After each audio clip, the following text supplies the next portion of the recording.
What would you do if you saw someone commit an unthinkable act of racism in broad daylight? What if that act involved a royal guard, a stolen sword, and a shocking twist that no one saw coming? This is not just a story. This is a real-life event that will leave you questioning humanity, justice, and the power of standing up for what's right. Before we dive into this jaw-dropping tale, make sure to hit that like button and subscribe to the channel for more gripping stories that will keep you on the edge of your seat. Now, let's get into it. The crowd gasped in unison as the royal guard's sword gleamed under the sunlight, now firmly in the hands of a man who had no business holding it. His face was twisted with anger, his words dripping with venom as he shouted racial slurs at the guard. The guard, a tall, stoic figure in his iconic red uniform and bearskin hat, stood frozen for a moment, his training clearly clashing with the shock of the situation. The man, a thug with a history of causing trouble, had crossed a line that no one thought could be crossed. He had snatched the sword right out of the guard's hand during a routine ceremony outside Buckingham Palace. The crowd, a mix of tourists and locals, watched in stunned silence, their phones recording every second of the chaos. But what happened next was even more shocking. The thug, emboldened by his own hatred, swung the sword wildly in the air, threatening anyone who dared to come close. The royal guard, now unarmed, took a step back, his eyes darting around for help. The thug laughed, a cruel, mocking sound that echoed through the square. "You think you're better than me?" he sneered, pointing the sword at the guard. "You're nothing but a puppet in a fancy costume." The tension was palpable. No one knew what to do. The thug was clearly unstable, and the sword in his hands made him even more dangerous. The crowd held their breath, waiting for someone to intervene. But before anyone could make a move, the thug did the unthinkable. He lunged at the guard, the sword slicing through the air with deadly precision. The guard dodged just in time, but it was clear that this situation was spiraling out of control. What would happen next? Would the guard be able to defend himself? Would someone step in to stop the thug? The answers to these questions would change everything. Now, let's rewind and see how this shocking event unfolded. It all started on a sunny afternoon in London, a city known for its rich history and iconic landmarks. Among the bustling streets and historic sites, Buckingham Palace stood as a symbol of tradition and grandeur. Every day, tourists from all over the world gathered to watch the changing of the guard ceremony, a centuries-old tradition that never failed to impress. But on this particular day, something was different. Among the crowd was a man named Jake, a 35-year-old from Chicago who had come to London for a business trip. Jake was a loud, brash individual with a chip on his shoulder. He had a history of making racist remarks and causing trouble, but no one expected him to take things this far. As he stood in the crowd, watching the royal guards march in perfect formation, he couldn't help but feel a surge of anger. "Why do they get so much respect?" he muttered under his breath. "They're just glorified security guards." His words caught the attention of a few people nearby, but no one said anything. They were too focused on the ceremony, too captivated by the precision and discipline of the guards. But Jake's anger only grew. He started making louder comments, his voice dripping with disdain. "Look at them, acting all high and mighty. They're nothing special." The crowd began to shift uncomfortably, but still, no one confronted him. It wasn't until the ceremony reached its climax that Jake decided to take matters into his own hands. As the guards performed their final salute, Jake pushed his way to the front of the crowd, his eyes locked on the nearest guard. Without warning, he reached out and grabbed the guard's sword, yanking it free from its sheath. The crowd gasped, but Jake didn't care. He had made his point, and he wasn't going to back down. What happened next was a blur. The guard, caught off guard, tried to regain control of the situation, but Jake was too quick. He swung the sword around, his words now a torrent of hate and anger. The crowd scattered, some screaming, others frozen in fear.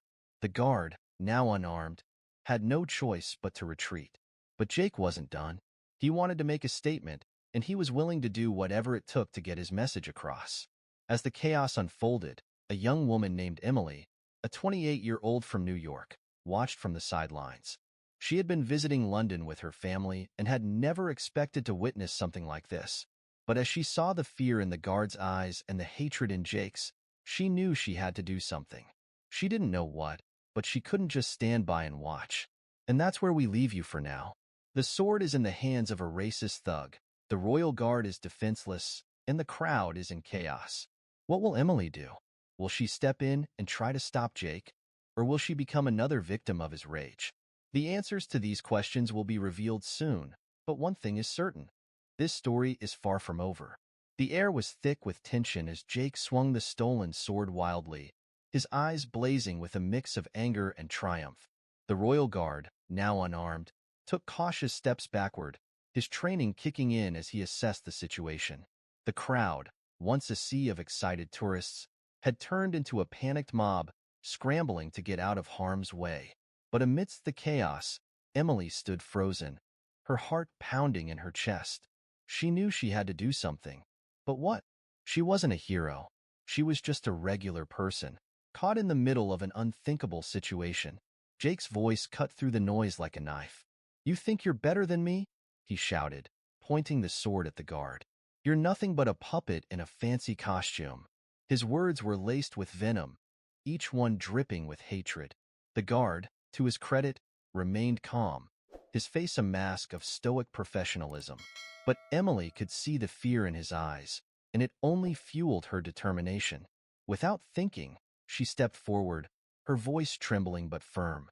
"Put the sword down," she said, her eyes locked on Jake.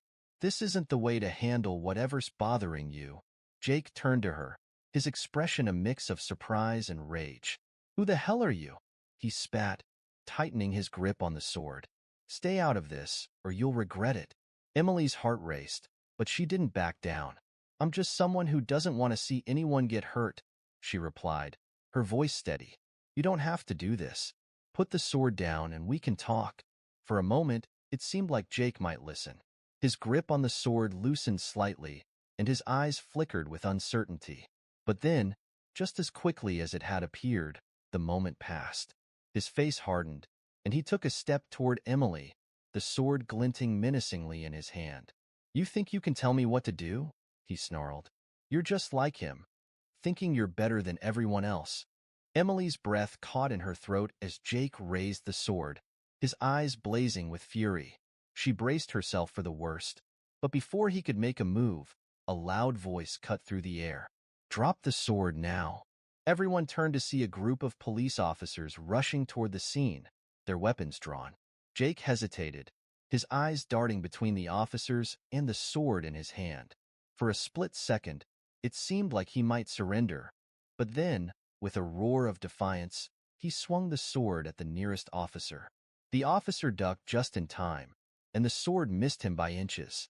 The other officers quickly moved in, surrounding Jake and shouting for him to drop the weapon. But Jake was beyond reason. He swung the sword again, this time aiming for the royal guard, who had been trying to retreat to safety. The guard dodged the blow, but it was clear that Jake was becoming more erratic. The officers knew they had to act fast before someone got hurt. One of them fired a warning shot into the air, the sound echoing through the square. Jake flinched but didn't stop. He lunged at the guard again, the sword slicing through the air with deadly precision. This time, the guard wasn't fast enough. The sword grazed his arm, drawing blood. The crowd gasped, and Emily screamed, her hands flying to her mouth. The officers moved in, tackling Jake to the ground and wresting the sword from his grasp. It was over in seconds, but the damage had been done. As Jake was handcuffed and led away, the royal guard slumped to the ground, clutching his injured arm. Emily rushed to his side, her hands trembling as she tried to assess the damage. "Are you okay?" she asked, her voice shaking. "We need to get you help." The guard nodded weakly, his face pale but determined. "I'll be fine," he said, his voice barely above a whisper. "Thank you for trying to help." Emily's eyes filled with tears as she realized how close they had all come to disaster. She had never felt so helpless, so scared. But as she looked around at the crowd, now slowly regrouping, she knew that this wasn't the end. Jake's actions had sparked something, and the fallout would be felt for a long time. Now, let's rewind a bit and see how Jake ended up in this situation. It all started a few hours earlier, When he had arrived at Buckingham Palace, his mind already clouded with anger and resentment. Jake had always felt like an outsider, like the world was against him. He had grown up in a rough neighborhood in Chicago, where he had faced discrimination and hardship at every turn.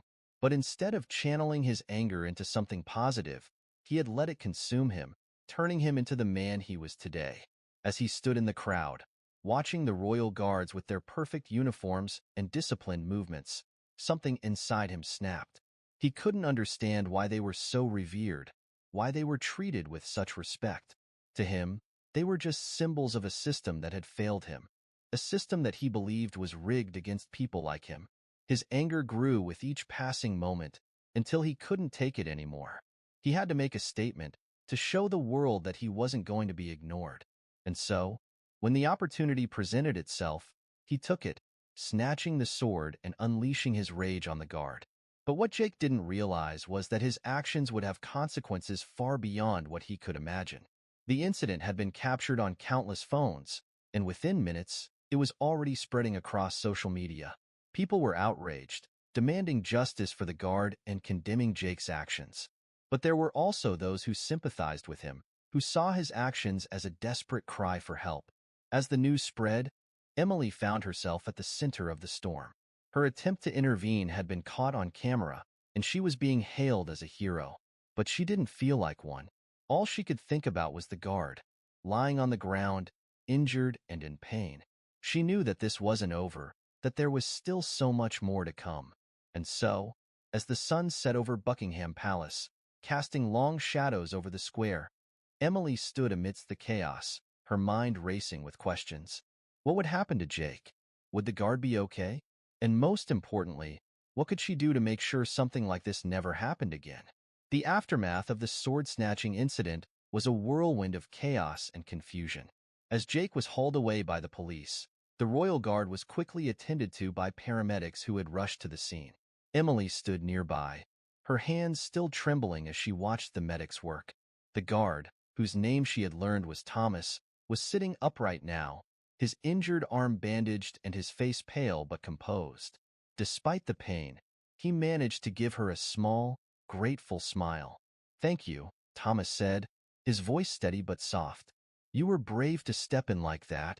Emily shook her head, her cheeks flushing with embarrassment. "I didn't do much," she replied. I couldn't stand by and do nothing." Thomas nodded, his expression thoughtful. Sometimes doing something, no matter how small, makes all the difference. Before Emily could respond, a police officer approached her, his notebook in hand. "Miss, we're going to need a statement from you," he said. "You were a witness to the entire incident, and your actions were caught on camera. We'll need your account of what happened." Emily nodded, though her mind was still reeling. She followed the officer to a quieter area of the square, where she recounted everything she had seen and heard. As she spoke, she couldn't help but feel a sense of unease. The incident had been so sudden, so violent, and she still couldn't quite believe it had happened. Meanwhile, the crowd was beginning to disperse, though many people lingered, their phones out as they recorded the aftermath. News crews had arrived, their cameras trained on the scene as reporters tried to piece together what had happened. The story was already trending on social media, with hashtags like #BuckinghamSword and #RoyalGuardAttack flooding Twitter and Instagram. As Emily finished giving her statement, she noticed a familiar face in the crowd. It was her younger brother, Alex, who had been visiting London with her. He looked pale and shaken, his eyes wide with worry as he rushed over to her. "Emily, are you okay?" he asked, pulling her into a tight hug. "I saw what happened on the news. I couldn't believe it was you." Emily hugged him back, feeling a wave of relief at the sight of her brother. "I'm fine," she said, though her voice wavered slightly. It was terrifying, Alex. I've never seen anything like it." Alex pulled back, his hands on her shoulders as he studied her face. "You're a hero, you know that? Everyone's talking about how you tried to stop that guy." Emily shook her head, her cheeks flushing again. "I'm not a hero," she said firmly. "I just did what anyone would have done." But Alex wasn't convinced. "Not everyone would have stepped in like that," he said. "You could have been hurt, Em. That guy was crazy." Emily sighed. knowing her brother was right. She had put herself in danger, and the thought of what could have happened made her stomach churn. But she couldn't dwell on it now. There were still so many questions swirling in her mind, and she knew that this wasn't the end of the story.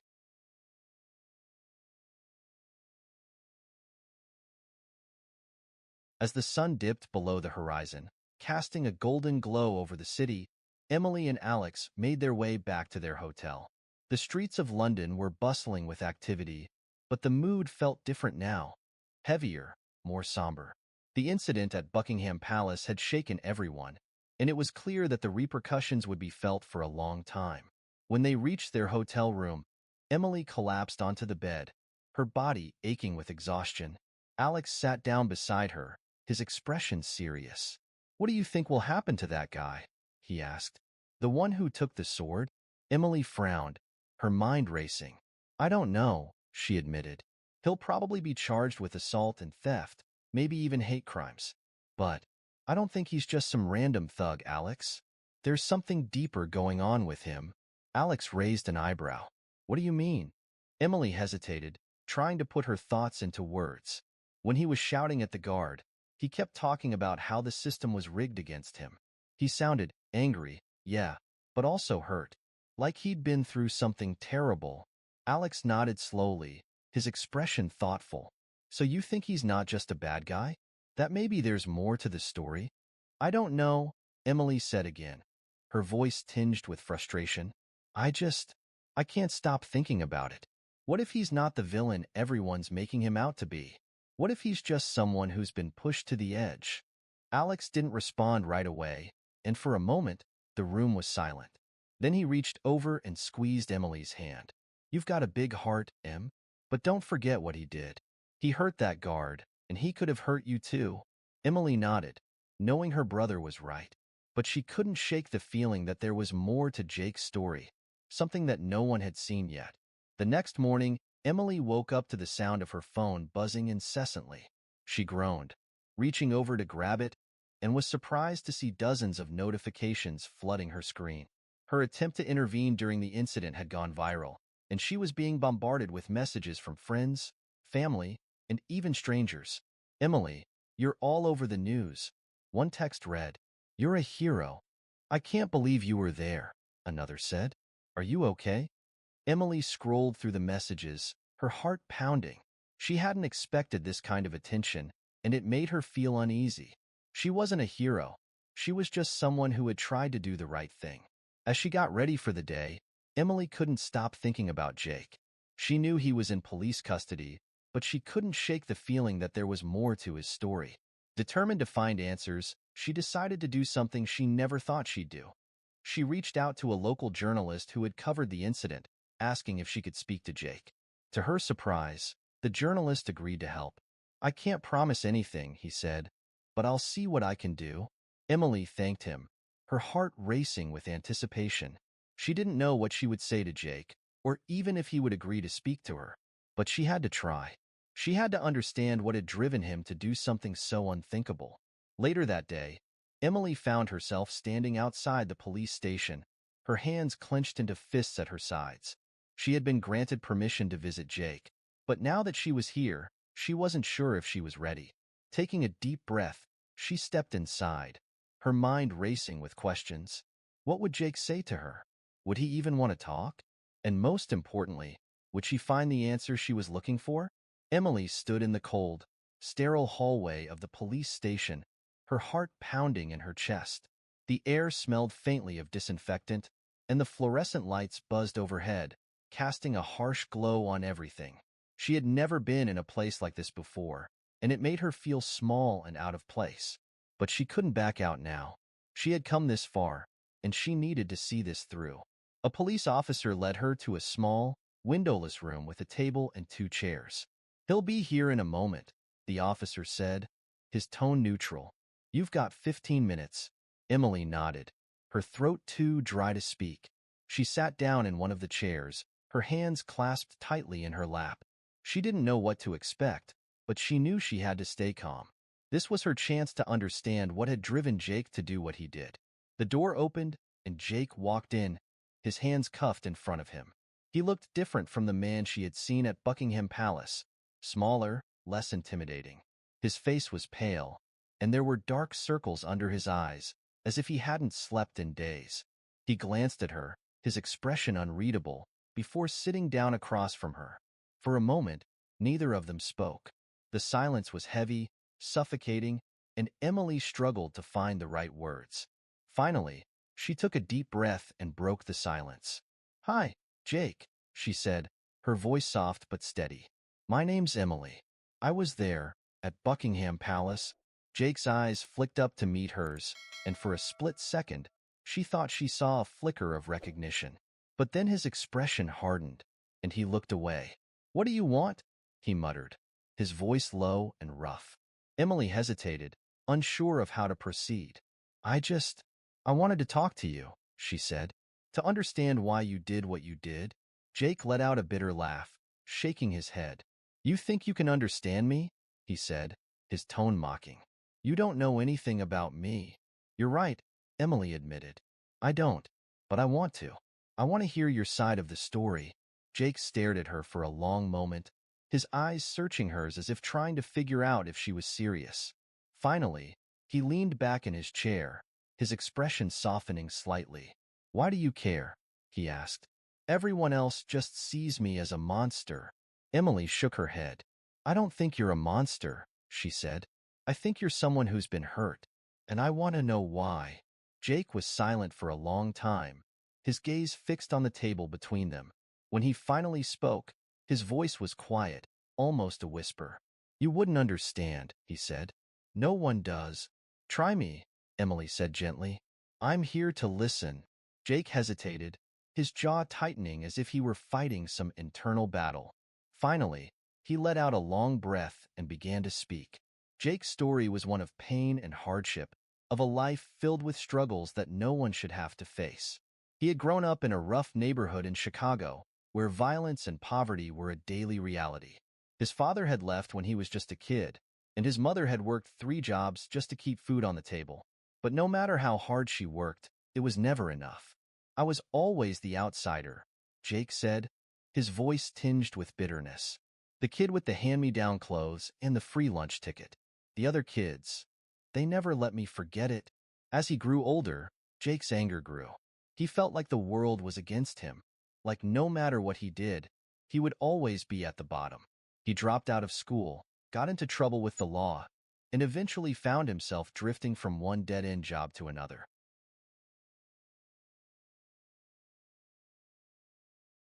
"I try to make something of myself," Jake said, his voice cracking.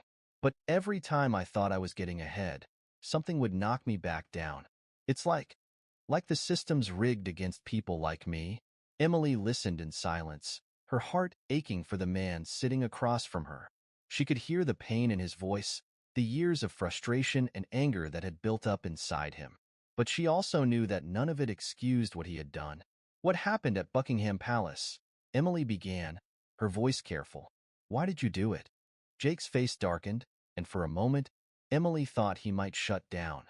But then he sighed, his shoulders slumping as if the weight of the world were pressing down on him. "I don't know," he admitted. "I was just so angry.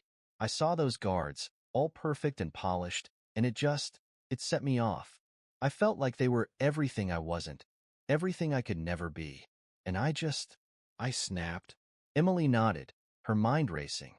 She could see how Jake's anger had spiraled out of control, how years of pain and frustration had led him to that moment. But she also knew that he needed to take responsibility for his actions. "Jake," she said softly, "what you did was wrong. You hurt someone, and you scared a lot of people. But I don't think you're a bad person. I think you're someone who's been through a lot, and you need help." Jake looked at her, his eyes filled with a mix of anger and sadness. "Help?" he said, his voice bitter. "It's too late for that. I'm done for." Emily shook her head. "It's never too late," she said firmly. "You can still turn things around, but you have to want to." Jake didn't respond, his gaze dropping to the table. Emily could see the conflict in his eyes, the struggle between his anger and the small glimmer of hope that her words had sparked. She knew she couldn't force him to change, but she also knew that she had planted a seed. When the 15 minutes were up, the police officer returned to escort Jake back to his cell. As he stood up, Jake glanced at Emily one last time, his expression unreadable. "Thanks," he said quietly. "For listening." Emily nodded, her heart heavy but hopeful. "Take care of yourself, Jake," she said. "I hope you find the help you need." As Jake was led away, Emily sat in the small room for a moment, her mind racing. She had come here looking for answers, and she had found them, but they had only raised more questions. Jake's story was a reminder of the deep-seated issues that plagued society, of the pain and anger that could drive someone to do the unthinkable. But it was also a reminder that people could change, that even in the darkest moments, there was still hope. As Emily left the police station and stepped out into the cool evening air, she felt a sense of determination wash over her. She didn't know what the future held for Jake, but she knew that she couldn't just walk away. She had to do something, not just for him, but for everyone who felt like they had been pushed to the edge. And so, as the city lights flickered to life around her, Emily made a decision. She was going to use her voice, her platform, to shine a light on the issues that had led to Jake's actions. She was going to fight for change, for understanding, for a world where no one felt like they had to lash out to be heard. But first, she had to tell her story. Emily sat in a small cafe near her hotel, her laptop open in front of her. The screen glowed softly in the dim light, and the hum of conversation around her provided a comforting background noise. She had spent the last few hours drafting a blog post, pouring her thoughts and emotions onto the page. It wasn't just about Jake or the incident at Buckingham Palace. It was about the bigger picture, the systemic issues that had led to that moment. She titled the post behind the headlines, "A Story of Pain, Anger, and Hope." It was raw and honest, detailing her encounter with Jake and the conversation they had shared. She wrote about his struggles, his anger, and the pain that had driven him to lash out. But she also wrote about the hope she had seen in his eyes, the small glimmer of possibility that he could change. As she finished the final paragraph, Emily hesitated, her finger hovering over the publish button. She knew that once she posted this, there would be no turning back. People would read it, judge it, and maybe even judge her. But she also knew that she had to do this. She had to share Jake's story, not to excuse his actions, but to shed light on the issues that had led to them. Taking a deep breath, she clicked the button. The response was immediate. Within minutes, her blog post began to gain traction, shared by people who were moved by her words. Comments flooded in, some supportive, others critical, but all of them engaged. Emily scrolled through them, her heart racing as she read the reactions. "This is so powerful," one comment read. "Thank you for sharing this story. You're making excuses for a criminal," another said. "He deserves to be punished, not pitted." Emily knew that not everyone would agree with her perspective, and she was prepared for the backlash. But what surprised her was the number of people who reached out to share their own stories. Stories of struggle, of pain, of feeling like the world was against them. It was a reminder that Jake's story was just one of many, and that there were countless others who felt the same anger and frustration. As the hours passed, Emily's blog post went viral, catching the attention of news outlets and social media influencers. She was inundated with interview requests, her inbox overflowing with messages from journalists and talk show hosts. It was overwhelming, but also exhilarating. For the first time, she felt like she was making a difference. One of the first interviews she agreed to was with a local news station. She sat in the studio, the bright lights making her squint as the host introduced her.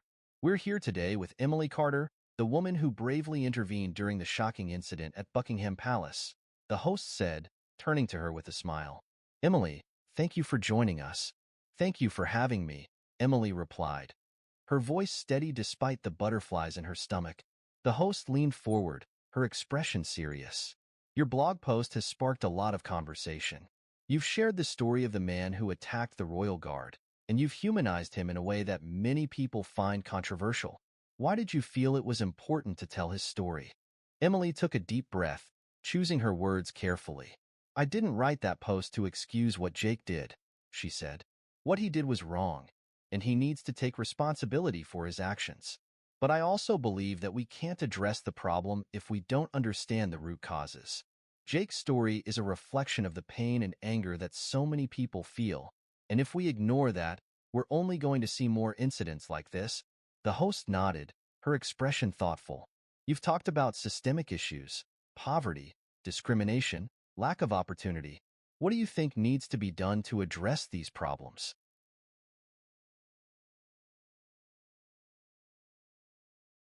Emily hesitated, knowing that there were no easy answers. I think it starts with empathy, she said. We need to listen to each other, to understand where people are coming from. And we need to invest in communities, in education, in mental health services.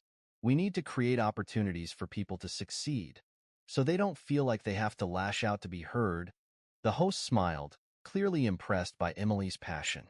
Thank you, Emily. Your perspective is truly inspiring. As the interview ended and the cameras stopped rolling, Emily felt a sense of relief wash over her. She had done it. She had shared her story, and people were listening. But she also knew that this was just the beginning. There was still so much work to be done, and she was determined to keep fighting for change. Later that evening, Emily received a message that stopped her in her tracks. It was from Jake's lawyer, thanking her for her blog post and asking if she would be willing to testify on Jake's behalf at his upcoming trial. Emily stared at the message, her mind racing. Testifying would mean putting herself in the spotlight even more, and it would mean standing up for someone who had caused so much pain. But it would also be a chance to advocate for understanding and compassion, to show that even those who make terrible mistakes deserve a chance to change. After a long moment, she typed out her reply. I'll do it. The courtroom was silent, the air thick with tension as Emily took the stand. She could feel the weight of everyone's eyes on her. The judge, the jury, the lawyers, and even Jake, who sat at the defendant's table with his head bowed. She had never been in a situation like this before, and her heart pounded in her chest as she swore to tell the truth. The prosecutor approached her first, his expression stern. Miss Carter, he began, his voice sharp and deliberate. You've written extensively about the defendant, Jake Thompson, and your encounter with him at Buckingham Palace. Is that correct? Yes, Emily replied, her voice steady despite the nerves twisting her stomach. And in your blog post, you describe Mr. Thompson as someone who was pushed to the edge by systemic issues like poverty and discrimination. Is that also correct? Emily nodded. Yes, that's what I believe. The prosecutor's eyes narrowed. Miss Carter, do you believe that Mr. Thompson's actions, assaulting a royal guard, endangering the lives of countless bystanders, were justified because of his personal struggles? Emily's breath caught in her throat. She had expected tough questions, but this felt like a trap. No, she said firmly.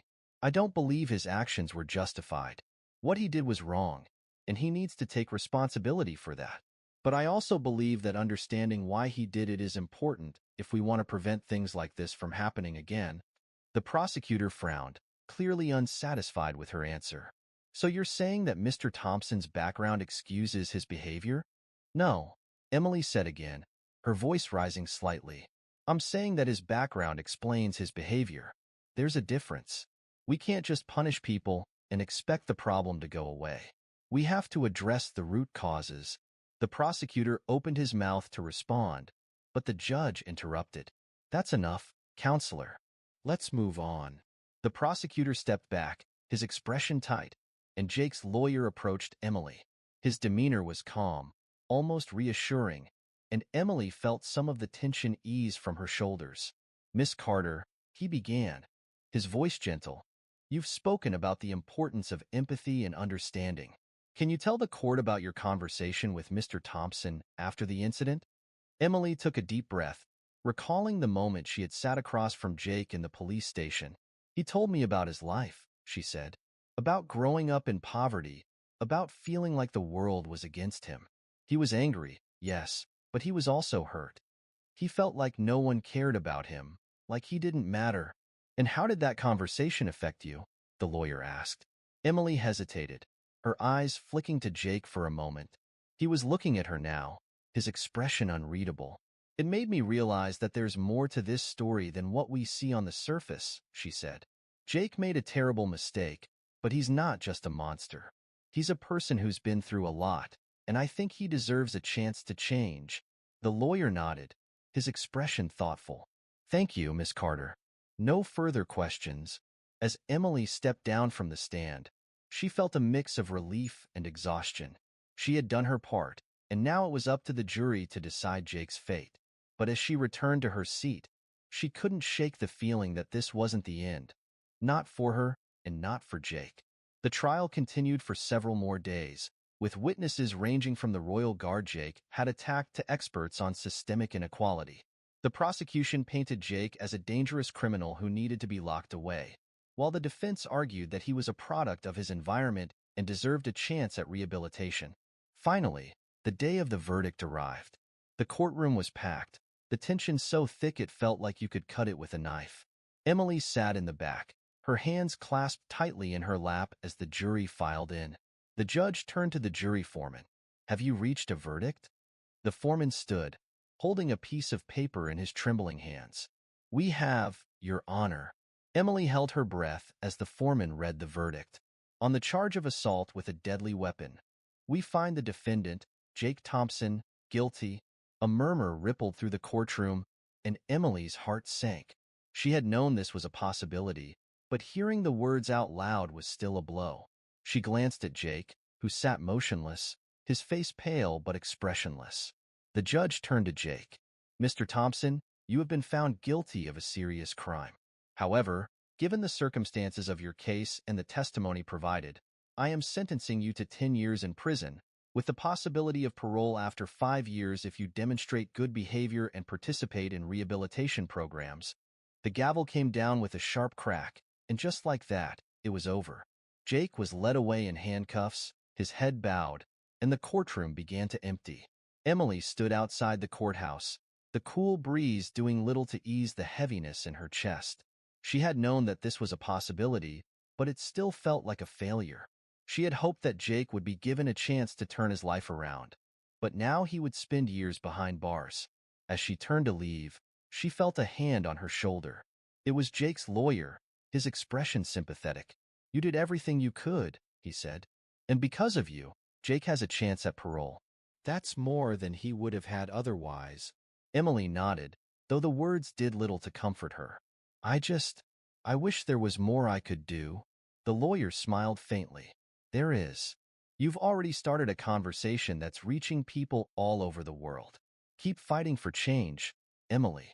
That's how you make a difference. As Emily walked away from the courthouse, her mind was already racing with ideas. She had started something, but she wasn't done yet. She was going to keep telling stories, keep advocating for understanding and compassion. Because if there was one thing she had learned from all of this, it was that change didn't happen overnight. It happened one story at a time. The weeks following Jake's sentencing were a whirlwind for Emily.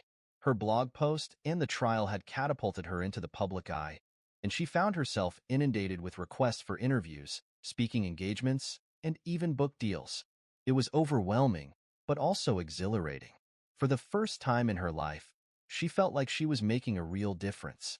One of the most significant opportunities came in the form of an invitation to speak at a national conference on social justice. The event was attended by activists, policymakers, and community leaders from across the country, and Emily was both honored and nervous to be included. As she stood backstage, waiting for her turn to speak, she glanced down at her notes. She had spent days preparing for this moment, crafting a speech that would not only share Jake's story but also call for systemic change. She knew that this was her chance to reach a wider audience, to inspire others to take action. When her name was called, Emily took a deep breath and stepped out onto the stage. The spotlight was blinding, and the sea of faces in the audience was intimidating, but she forced herself to focus. She had a message to deliver, and she wasn't going to let her nerves get in the way. Thank you, she began, her voice steady. Thank you for giving me the opportunity to speak today. I'm here to talk about a story that has changed my life. A story of pain, anger, and ultimately, hope. She went on to recount her experience with Jake, from the shocking incident at Buckingham Palace to their conversation in the police station. She spoke about his struggles, his anger, and the systemic issues that had contributed to his actions. But she also spoke about the hope she had seen in his eyes, the possibility of change. Jake's story is not unique, she said, her voice growing stronger. There are countless others like him. People who have been pushed to the edge by poverty, discrimination, and lack of opportunity. And if we want to prevent more incidents like the one at Buckingham Palace, we have to address these root causes. Emily paused, letting her words sink in. The audience was silent, their attention fully focused on her. We can't just punish people and expect the problem to go away, she continued. We have to invest in our communities, in education, in mental health services. We have to create opportunities for people to succeed, so they don't feel like they have to lash out to be heard. As she concluded her speech, the audience erupted into applause. Emily felt a surge of emotion, pride, relief, and a renewed sense of purpose. She had done it. She had shared her message, and people were listening. After her speech, Emily was approached by a man in his late 40s, with a kind face and a warm smile. He introduced himself as David Carter, a community organizer from Chicago. "Your speech was incredible," he said, shaking her hand. "I've been working in communities like the one Jake grew up in for over 20 years, and everything you said really resonated with me." Emily smiled, feeling a sense of connection. "Thank you. It means a lot to hear that." David nodded, his expression serious. "I think there's a lot we could accomplish if we work together. I'd love to talk more about how we can collaborate to make a real difference." Emily's heart raced with excitement. This was exactly the kind of opportunity she had been hoping for.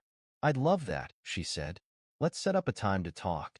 Over the next few weeks, Emily and David worked together to develop a plan for a new initiative aimed at addressing the root causes of poverty and inequality. They called it the Second Chance Project, a program that would provide education, job training, and mental health services to people in underserved communities. The project quickly gained traction, attracting support from donors, volunteers, and community leaders. Emily found herself at the center of it all, her days filled with meetings, phone calls, and planning sessions. It was exhausting, but also incredibly rewarding. One evening, as Emily was reviewing the project's budget, her phone buzzed with a notification. It was an email from the prison where Jake was being held. Her heart skipped a beat as she opened it. The email was from Jake himself. He had been following her work and wanted to thank her for everything she had done. He also mentioned that he had started participating in the prison's rehabilitation programs and was working towards his GED. Emily felt a surge of emotion as she read his words. It was a reminder that change was possible, even in the most difficult circumstances. She quickly typed out a reply, encouraging him to keep going and letting him know that she believed in him. As she set her phone down, Emily felt a sense of fulfillment wash over her. She had started this journey with a single blog post, and now she was part of something much bigger. The road ahead would be challenging, but she was ready to face it. Because if there was one thing she had learned, it was that change didn't happen overnight. It happened one story, one person, one step at a time. The Second Chance Project was gaining momentum, and Emily found herself at the helm of a movement that was bigger than she had ever imagined. The initiative had started as a small idea, but it had quickly grown into a nationwide effort, with programs launching in cities across the country. Emily's days were a blur of meetings, interviews, and public appearances, but she wouldn't have had it any other way. She was making a difference, and that was all that mattered. One of the most exciting developments was the opening of the first Second Chance Center in Chicago, the city where Jake had grown up. The center would offer job training, counseling, and educational programs to people who had been impacted by poverty, crime, and systemic inequality. Emily had worked tirelessly to make it happen, and now, as she stood in front of the newly renovated building, she felt a sense of pride and accomplishment. The grand opening was a celebration, attended by community leaders, volunteers, and even a few local celebrities. Emily stood at the podium, looking out at the crowd, her heart swelling with gratitude. "This center is more than just a building," she said, her voice filled with emotion. "It's a symbol of hope, a place where people can come to find support, to learn, to grow, and to build a better future for themselves and their families." The crowd erupted into applause, and Emily felt tears prick at the corners of her eyes. This was what she had been working for, this moment, this feeling. She knew that the road ahead would be long and challenging, but she also knew that they were making a difference. After the ceremony, Emily was approached by a young woman named Maria, who had been one of the first participants in the Second Chance project. Maria had grown up in a neighborhood much like Jake's, and she had faced her own struggles with poverty and discrimination. But thanks to the program, she had been able to earn her GED and start a job training program. "Thank you," Maria said, her eyes shining with tears. "Thank you for giving me a chance. I don't know where I'd be without this program." Emily hugged her, feeling a surge of emotion. "You did this," she said. "You worked hard, and you made it happen. I'm just glad we could help." As the weeks went by, Emily continued to pour her heart and soul into the Second Chance project. But despite her busy schedule, she never forgot about Jake. She had been exchanging letters with him regularly, and his progress was inspiring. He had earned his GED and was now participating in a vocational training program. In his latest letter, he had written about his hopes for the future, about finding a job, rebuilding his life, and maybe even helping others who had been through similar struggles. Emily felt a sense of pride as she read his words. Jake was proof that change was possible, even in the most difficult circumstances. And his story was a reminder of why she had started this journey in the first place. One evening, as Emily was preparing for a fundraising event, she received a phone call that stopped her in her tracks. It was from Jake's lawyer. "Emily," he said, his voice filled with excitement, "I have some news. Jake's parole hearing has been moved up, and the board is considering early release." Emily's heart raced. "That's amazing," she said. "What can I do to help?" "We're putting together a package of support letters," the lawyer explained. "We'd like you to write one if you're willing." "Of course," Emily said without hesitation. "I'll do whatever I can." The next day, Emily sat down to write her letter. She poured her heart into it, detailing Jake's progress, his determination to change, and the impact he could have on others if given the chance. She also included information about the Second Chance project and the support systems that would be in place to help Jake succeed if he were released. As she sealed the envelope, Emily felt a sense of hope. She didn't know what the parole board would decide, but she knew that she had done everything she could. And no matter what happened, she was proud of Jake and the progress he had made. The day of the parole hearing arrived, and Emily found herself sitting in the waiting room of the prison, her hands clasped tightly in her lap. She had been invited to attend the hearing, and she was both nervous and hopeful. This was a pivotal moment, not just for Jake, but for everything she had been working towards. When the hearing began, Emily listened intently as Jake's lawyer presented his case. He spoke about Jake's progress, his participation in rehabilitation programs, and the support he would have if released. Then it was Emily's turn to speak. She stood up, her heart pounding, and addressed the parole board. "Jake has made incredible progress," she said, her voice steady. "He's worked hard to turn his life around, and he's committed to making a positive impact on his community. I believe that he deserves a second chance, and I'm confident that he'll make the most of it." The board members listened carefully, their expressions unreadable. When Emily finished speaking, she sat back down, her hands trembling. After what felt like an eternity, the board announced their decision. "After careful consideration, we have decided to grant Mr. Thompson early release, contingent upon his participation in a supervised reintegration program." Emily felt a surge of emotion, relief, joy, and a renewed sense of hope. She turned to Jake, who was sitting at the defendant's table, his eyes wide with disbelief. For the first time since she had met him, she saw a genuine smile on his face.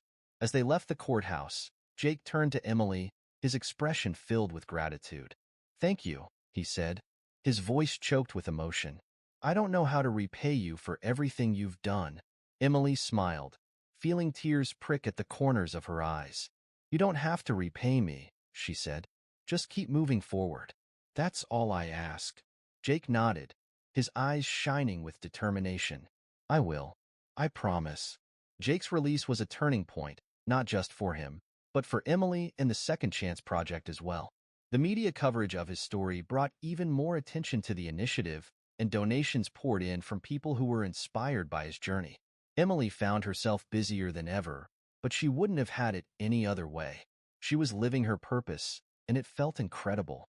Jake, true to his word, threw himself into his new life.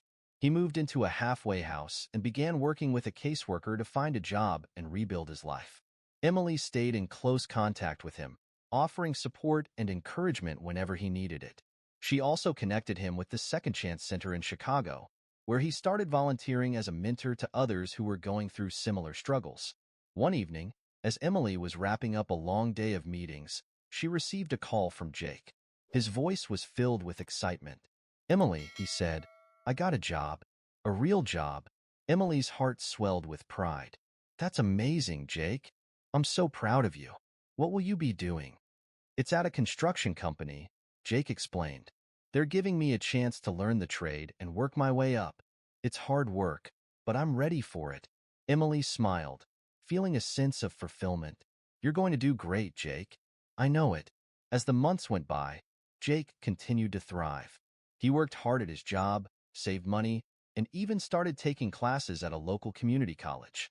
He also became a regular speaker at the Second Chance Center, sharing his story and inspiring others to turn their lives around. Emily watched his progress with a sense of awe. Jake was living proof that change was possible, and his story was having a ripple effect, touching the lives of countless others. But as much as she celebrated his success, she also knew that there was still so much work to be done. One day, Emily received an invitation that took her by surprise. It was from a national nonprofit organization asking her to join their board of directors. The organization was dedicated to criminal justice reform, and they wanted her expertise and passion to help guide their efforts. Emily was honored, but also hesitant. She had never seen herself as a board member or a policymaker. She was just someone who cared deeply about making a difference. But as she thought about it, she realized that this was an opportunity to take her work to the next level, to influence change on a larger scale. After discussing it with her team, Emily accepted the invitation. She knew it would mean more responsibility and more challenges, but she was ready. She had come so far, and she wasn't going to stop now. As Emily settled into her new role, she continued to stay connected to the Second Chance Project and the people it served. She visited centers across the country, met with participants, and listened to their stories. Each one was a reminder of why she had started this journey in the first place. One of her most memorable visits was to the Second Chance Center in Chicago, where Jake was now a full-time employee and mentor. As she walked through the center, she saw the impact of their work firsthand. People learning new skills, building confidence, and supporting one another. It was everything she had hoped for and more. Jake met her at the end of her tour. His face lit up with a smile. "It's amazing, isn't it?" he said, gesturing to the bustling center around them. Emily nodded, feeling a lump in her throat. "It is. And you're a big part of that, Jake. You've come so far, and you're helping so many people." Jake looked down, his expression humble. "I couldn't have done it without you, Emily. You believed in me when no one else did." Emily smiled, feeling tears prick at the corners of her eyes. "You did the hard work, Jake. I just gave you a chance." As Emily left the center that day, she felt a sense of fulfillment unlike anything she had ever experienced. She had started this journey with a single blog post, and now she was part of a movement that was changing lives. It wasn't always easy, and there were still challenges ahead, but she knew that she was exactly where she was meant to be. 5 years had passed since the incident at Buckingham Palace, and Emily's life had changed in ways she could never have imagined. The Second Chance Project had grown into a nationwide movement, with centers in over 20 cities and a network of thousands of participants, volunteers, and supporters. Emily had become a leading voice in the fight for criminal justice reform, using her platform to advocate for systemic change and to share the stories of those who had been impacted by inequality and injustice. But despite her success, Emily never lost sight of why she had started this journey in the first place. It wasn't about fame or recognition. It was about making a difference. And as she stood on the stage at the Second Chance Project's annual gala, looking out at the crowd of supporters, she felt a deep sense of gratitude and purpose. 5 years ago, she began, her voice steady and strong. "I witnessed an act of violence that changed my life. It was a moment of pain and anger, but it was also a moment of awakening. It made me realize that we can't just stand by and hope for change. We have to fight for it." The audience was silent, their attention fully focused on her. Emily took a deep breath, her eyes scanning the room. Since then, I've had the privilege of meeting so many incredible people. People who have faced unimaginable challenges but have refused to give up. People like Jake Thompson, who is here with us tonight. The crowd erupted into applause as Jake stood up. His face lit up with a smile. He had become a symbol of hope and resilience, and his journey had inspired countless others to believe in the possibility of change. Emily continued, her voice filled with emotion. Jake's story is a reminder that no matter how far we fall, we can always rise again. It's a reminder that every person deserves a second chance, and that with support and compassion, we can overcome even the greatest obstacles. As she concluded her speech, the audience rose to their feet, their applause echoing through the room. Emily felt tears prick at the corners of her eyes, but she didn't try to hold them back. This was a moment of celebration, of reflection, and of hope. After the gala, Emily found herself surrounded by friends, supporters, and colleagues, all of whom wanted to congratulate her and share their own stories of how the Second Chance Project had impacted their lives. It was overwhelming, but also incredibly rewarding. As the night wound down, Jake approached her, his expression filled with gratitude. "Emily," he said, his voice choked with emotion, "I don't know how to thank you for everything you've done. You've changed my life, and you've changed so many others." Emily smiled, feeling a lump in her throat. "You changed your own life, Jake. I just gave you a chance." Jake shook his head, his eyes shining with tears. "You gave me more than a chance. You gave me hope. And because of you, I've been able to give that hope to others." Emily hugged him, feeling a surge of emotion. "I'm so proud of you, Jake. You've come so far, and I know you're going to keep doing amazing things." As the night came to an end, Emily found herself standing alone on the balcony of the event space, looking out at the city skyline. The lights twinkled like stars, and the air was filled with the sounds of laughter and music.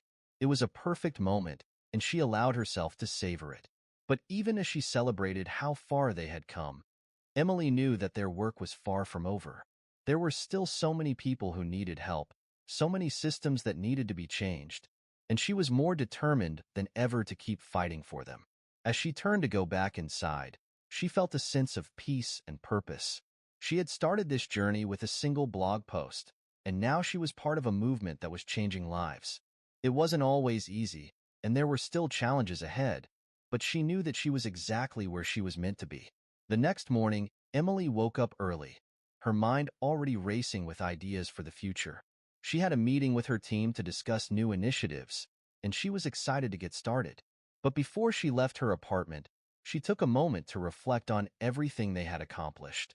She opened her laptop and began to write. It was a new blog post, one that would share the story of the Second Chance Project and the impact it had made over the past 5 years. But it was also a call to action, a reminder that there was still so much work to be done. As she typed the final words, Emily felt a sense of fulfillment. She had come so far, but she knew that this was just the beginning. There were still stories to tell, lives to change, and a world to make better. And she was ready for whatever came next. Thank you for joining Emily and Jake on this journey of pain, hope, and transformation. If this story inspired you, don't forget to like, share, and subscribe for more powerful tales that remind us of the strength of the human spirit and the power of second chances. Until next time, keep believing in the possibility of change.